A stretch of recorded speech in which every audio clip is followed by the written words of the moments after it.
Hi everyone, welcome back to Cleaning the EC Way. Don't forget to like, comment, or subscribe. Today it's going to be so exciting because we get to answer some of the questions that you have. Yes. We are going to individually answer these questions so that you get both perspectives. And they might be a little the same and they might be a little different. So our first question is from Michelle Gibbons, 6369. And she asks, I'm having a cleaning person come to my house this week and I'm wondering how to be prepared. Do I need to do any pre-cleaning before they arrive? Cody, do you want to go first or do you want me to go first? You can go first. Okay. Ladies first. Old woman first. I was waiting for that. Unless you have a prior agreement with the person cleaning your house, the things I would expect my clients to do is to pick up the house first and get the dishes done. I would, and we understand that not every dish is going to get done, and we're okay with that. We typically move them out of the sink, clean the sink, and then we'll put them back in the sink in an organized manner. Also, if you have a hard time with that because you're rushing around in the morning, you've got to get to work, you've got to get the kids to school, do it the night before so when you wake up, it's not a hassle. Just a quick tidy. Pick up things off of the floors. Make sure that laundry's picked up. It's helpful for us so that we can have more time to do an actual cleaning rather than preparing your house to be cleaned. So just pick up things off of the floors. That's all I would say. And you know what I think is really important about that? If you're the people who clean your house charge you hourly, you're going to actually save money the less they have to do. Like if you get it prepared to where they're going to come in and just clean and disinfect the surfaces, you're better off. Yep. Michelle, thank you for that question. Now on to the next one. The next question we have is from Valeria Vagari, 1470, and she asks, do you have tips on how to prevent pain and repetitive strain injuries associated with cleaning? I'm talking about back pain, knee, and wrist aches. So I have notes, so if you see me look away, it is because I'm trying to look at my notes. This one I'm having a hard time remembering. So what I do is after I'm done cleaning, I try to stretch. And it's really important when you're stretching your muscles to stretch them when they're warm. So right after you're done cleaning, I use a lot of ibuprofen. I use heat pads and ice packs. If I'm cleaning with my right arm and it starts to hurt, I'm going to switch to my left. I'm going to listen to my body. And because I'm old, as Cody says I am, I take a lot of supplements. I take biotin, collagen, and I also take multivitamins. So old. Who said that? Okay, I've also got some notes, so if you see me look down, that's just because I've got a stupid brain. We're not perfect. We're not. As much as we want to pretend we are. I know, right? But pulls with extensions, scrapers, abrasive sponges are going to help. Chemicals that cut through problematic areas. These tools are going to help so that your muscles don't have to work as hard. Oh. Cleaning is very physical. It is a workout. It actually burns a lot of calories talking about a workout. But there's improper ways to bend over. I like to squat. I do squats when I'm cleaning, and I'm like, okay, 1, 2, 3, 1, 2, 3. I'm saying though that I don't have the stresses that other people have, and so why is that, Cody? Because I'm not old. It will happen. Inevitably, life happens, and I won't be able to function like I used to be able to. So, I'm not the best fit person to answer this question. I just know that if I do things wrong, or if I'm stubborn and saying, well, I've done it this long, for so long, that I can continue finishing what's the word I'm looking for? I can finish this task doing it the exact same way I started doing it.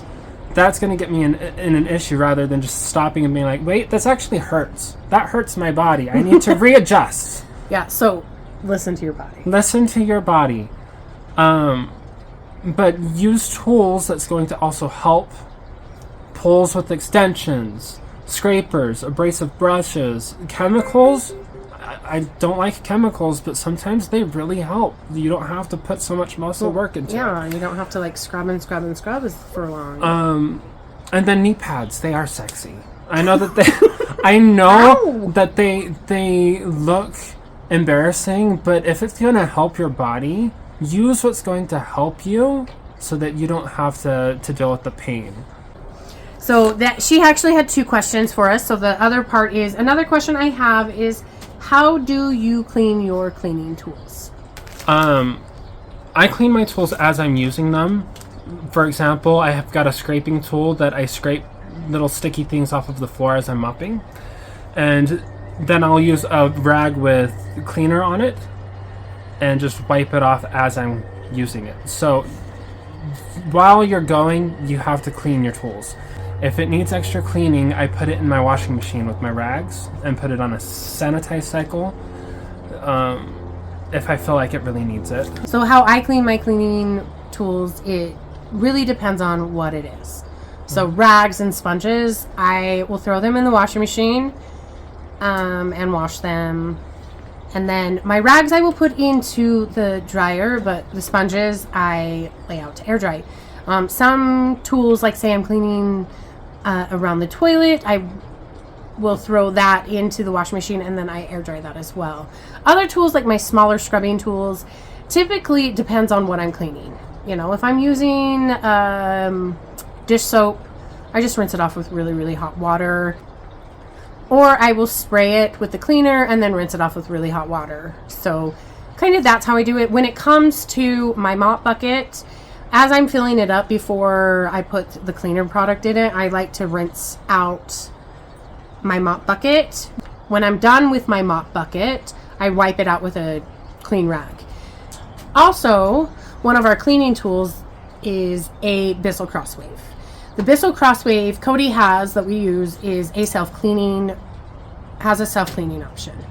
So what that does is, if you don't know how a Bissell Crosswave works, it's got 2 separate water tanks. One is the clean tank that we put water in and the cleaning solution, and the other has a dirty water tank. And basically what a Bissell Crosswave does is it vacuums and cleans at the same time, and as you're cleaning, it is so like sucking up the dirty water off your floor and crumbs. It's amazing. And so what we do is we will run a self-cleaning cycle, and then once that first initial self-cleaning cycle is done, we will run another one, and then halfway through it we will get the clean water tank, and then we will pour that down at the bottom to get the roller even cleaner. Sometimes, depending on the house, I will even spray cleaning products in the tray and run a cycle just sucking that up first to get that in the roller. Once we are done and we've run all of the water through the system, and what that does is it's going to clean all of our lines out, going to the floor and then going to the dirty water tank. We will then pull everything apart, clean everything, and then the roller and the filter are left out to be air dried. It's, as long as you pull those out and you don't leave them in the machine overnight, I've never had an issue with my Bissell smelling. And that has been a comment that I have seen on the Bissell itself, is they don't like how it smells. It smells mildewy, and it's just because you're leaving it to sit in its moisture for way too long. The next question is from Nox Caddis. The question is, cleaning and doing it routinely when you're neurodivergent, I cannot say that word today, and or struggling mentally, physically. She also said, I have ADHD, so it's a struggle anyways. But getting over an illness now, and I feel so overwhelmed by how bad things are that I keep looking for excuses to not be home so I don't see it. Not healthiest coping mechanisms, I know. Don't overcomplicate it. Don't overwhelm yourself with all of these things that you need to get done. Just pick one thing. One simple thing that you can do. And for me, I have a hard time just making a decision, so I have to be told what to do. And so here's me telling you one thing that could help. It's just doing a garbage haul. Gather all the trash from around your house and just take it out.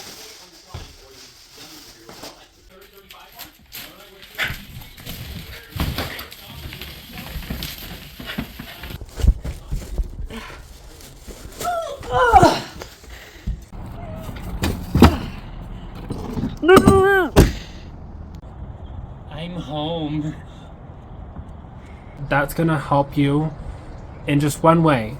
But then also, as you start going, it's easier to continue to go. So as long as you just start somewhere, it's easier to continue. Does that make sense? Yes, it does make sense. But just one thing, one simple thing. And if that's all you get done, then at least one thing has gotten done. I can understand this. When you get done with work, you do not want to go home and do what you were doing all day long for work. So since I started cleaning, I have had a hard time cleaning and managing my house. Some of the things that helped me is when I was younger and I didn't want to clean my room, my mom would say, okay, I'll make a deal with you. Just go in and do 10 things. Pick up 10 things. And I would go in and pick up 10 things. And that has kind of stuck with me through my entire life. Say, the dishes need to get done. I don't want to do the dishes. I kind of have a thing where, excuse me, every time I go in the kitchen, I will either take 10 things out of the dishwasher, put them away, or I will put 10 things into the dishwasher. And usually what happens is when you do that, you realize that those 10 things really didn't take you that long, and you end up doing a little bit more. So another thing I do is I have a set date each week that I clean. And that way once I clean, I have the rest of the week to prepare for that day I'm going to clean. If you're like me, though, if you're anything like me, I'll have that day to clean and then get home and say Find no. an excuse. Yeah. Just say no. Yeah. The minute you sit down, you shoot yourself in the foot. That's so true. But so if I'm feeling burned out, what I like to do, what I'll do sometimes is I break it up. So I will do my upstairs one day, and then the next day I'll do my main level. So I'm not doing 4 hours of cleaning or 3 hours of cleaning, in one day. So I break it up. And that could be done with you too. Bathrooms one day, vacuuming one day, dusting one day. There are also a lot of tools on the market that will help with your cleaning. I just bought a robotic vacuum. And my main reason for that is I got sick of coming home every day, and I have dark hardwood floors and they look dirty every day, so I just run it to help. It doesn't get it completely clean, but it looks clean. There are also, so say your toilet. There are things you can put inside of your toilet bowl that as it flushes, it kind of cleans it out. Now, does it clean it like a typical cleaning would do? No. I would say the one I like the most is from Scrubbing Bubbles. Just make sure if you're going to use it, it's like a little stamp. Make sure that where the stamp is, the water, and it's closer to the top, and that the water, as it circulates through the toilet, is hitting that first to get all of that through. I also, if I notice that my toilet is kind of nasty and it's not cleaning day, I'll just grab the toilet brush and clean it out. I will also keep disinfectant wipes in my bathroom, so if I look at it and I'm like, that's gross, I'll just hurry and wipe things down. This not only is going to make things look cleaner in between cleanings, but it also cuts down on the time it cuts down your cleaning time once you start cleaning. Another thing that we do is the dish wand. Sorry, I couldn't think of the word. The dish wand that you have the dish soap in the wand of it, the stick of it. Like a sponge on the end. At least once a week, I will go through and clean inside of my shower really, really well with it. Not really well. If I don't feel like doing it well, I tend to do, like, my logic is if I missed it, I'll get it the next time I clean. So there are things you can do, and, when it's cold outside and you want to stay in that shower longer, there's an excuse to stay in that shower longer. Use that dish wand while you're showering.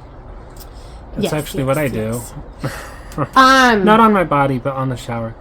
Also, I would say if you have a really hard time with this, if there's one thing, say everything's dusty, and that's the one thing that is bugging you the most, just do the one thing that's bugging you. Just dust. Do a quick dusting. Yeah, just do a quick dusting. Or if it's your kitchen countertops, just clean them off. I mean, there's no real easy answer for this. And the next question that we have is from So Darn Satisfying. And she says, the oven with spillover is brutal. Where tile meets tub and is consistently wet is no fun. And fragile old vertical blinds. We are going to be answering this in 3 parts. So the oven spillover. What's your thoughts? The oven spillover. So if I'm cooking something and I know it's going to spill over, I will actually put a cookie sheet under whatever it is that I am cleaning. If we are, whatever we are cooking, we don't. Yeah. If you're talking about the stovetop, I will babysit whatever it is I'm cooking, and I will do whatever it takes so it doesn't boil over. I turn my back for just a second, and all of a sudden my boiling water's everywhere. Yeah. I don't know what happens. It's just I turn around for a second, and it is overflowing. So, well, and that's the thing is if it does overflow, once my stovetop is cooled off, I will go in and wipe up whatever it is that spilled over. So, and the main reason why I do that is because if you don't do this, the next time you heat up your stove, you run the risk of cooking and baking whatever it was that just boiled over onto the stove to where, one, it is very hard to get out, or two, we've seen it where nothing will get it out. What is your solution to this one, Batman? I say clean it up as soon as possible. Don't let it sit, because as soon as it dries, or if you continue to cook prior to it, it's just going to bake on and become, like you said, harder to get off. But also, if it's inside of your stove, we usually just put a cooking tin underneath it. So whatever spills not stove, over, but in your oven. Yeah, Sorry. whatever spills over, like what you're cooking. Yeah, I mean that's my solution. And you know what I do too is I will actually on the cookie sheet, I actually put tinfoil down. So absolutely. So I don't have to wash the tinfoil all the time. So I don't have to wash the cookie sheet just in case it doesn't spill over. So that's what we do. Okay, and where tile meets the tub is consistently wet. This part I was asking so many questions. It's just like, just shut up. So I'll go first because Cody was like, I thought in my head and then he gave questions and I was like, oh.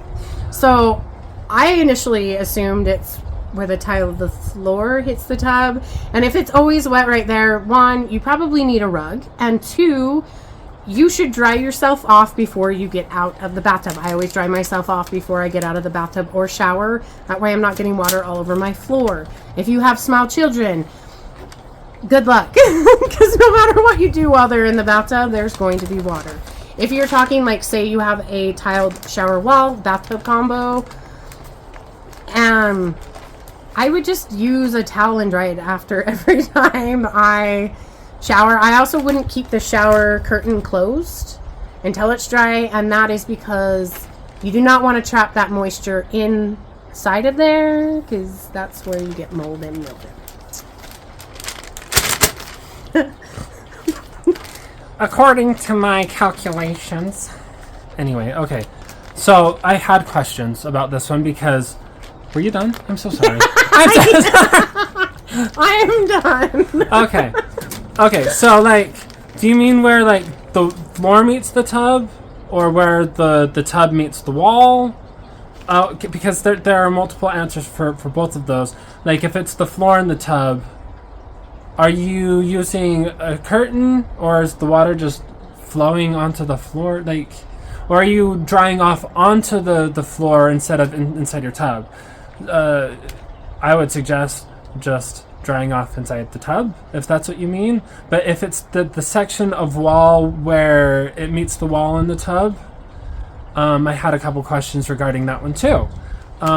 Is it caulk or grout that's getting dirty and it's moldy, or is it just the fact that it puddles up there?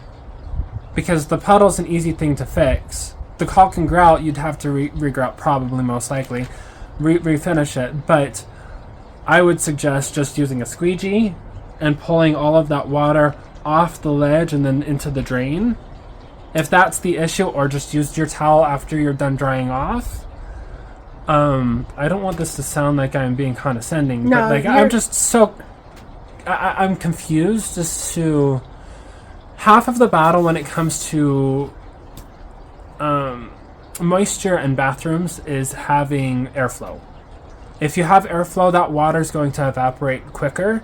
So if you keep the fan on and you keep either the door open on your shower if it's a glass door, or if you keep the curtain open, it's going to allow that water to evaporate quicker. So you need airflow. That's gonna help. So, and then the third part of that is fragile old blinds. Oh yeah. There's not really an easy answer for this, to be honest. Yeah, there is. It's called a flamethrower. Or the garbage can. I mean, is it fragile meaning they're breaking? Is it fragile because the paint's coming off of them? What kind of Are they Venetian? Are they old plantation shutters? Are we not allowed to get them wet? Because there are things that you can do. I've seen people take their blinds down and put it in their tub.